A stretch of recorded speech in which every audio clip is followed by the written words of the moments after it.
Beyblade CX series dah sampai guys. Di tangan saya ini adalah Beyblade CX 04 Battle Entry Set. Holy moly, hi guys. Nama saya Gordon the Great Hobby Man. Dan selamat datang ke dunia Beyblade Great Hobby. Dalam kotak ni, korang akan dapat satu set stadium yang mempunyai accent warna pink. Yang paling bestnya, stadium dia lut sinar. Dan sepasang Beyblade CX series yang terbaru iaitu Beyblade CX series Drun Brave yang berwarna oranye dan CX series Perseus Dark yang berwarna putih. Sebab kalau ikut original, Drun Brave ni berwarna biru dan Perseus Dark ni berwarna ungu dan hitam. Jadi kalau korang nak cari warna yang eksklusif kan, memang kena dapatkan set Beyblade Entry Battle Set ni. Kebetulannya aku punya ni Litak yang belanja. Tapi tak lama lagi korang boleh beli dekat Toys R Us lah. Apa yang best pada Beyblade baru series ni adalah ia mempunyai 3 komponen untuk bahagian atas Beyblade-nya. Komponen pertama, Beyblade ni datang dengan lock chip ya, iaitu bahagian atas ni yang pegangkan blade utama dengan blade kedua dia tau. Betul, Beyblade ni datang dengan 2 blade, iaitu blade bahagian atas dengan secondary blade di bahagian bawah. Ada mirip Beyblade Burst kan? Bermaksudnya lain kali kita akan mempunyai lebih pilihan untuk customize Beyblade kita. Ni dia ratchet untuk Perseus Dark, iaitu ratchet 680, dan inilah tip Perseus Dark ni. Yang penting pasang dulu, nanti kita test. Seterusnya Drun Brave yang berwarna oranye. 3 komponennya adalah di bahagian atas ini, bahagian main blade dia, nampak lawa warna merah dia tu, dan bahagian secondary blade-nya. Ratchet yang diberi adalah ratchet 660 dan inilah tip dia. Tip kipas saya panggil dia. Oh ya, lupa nak bagi tahu, set ini juga datang dengan launcher tau. Habis sekarang tunggu apa lagi? Let's battle guys. 3, 2, 1, go shoot.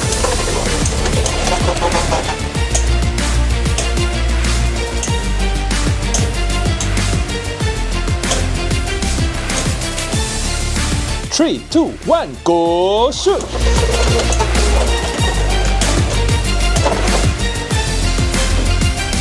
Alright, jadi sampai di sini saja video kita. Kita jumpa lagi di video yang baru.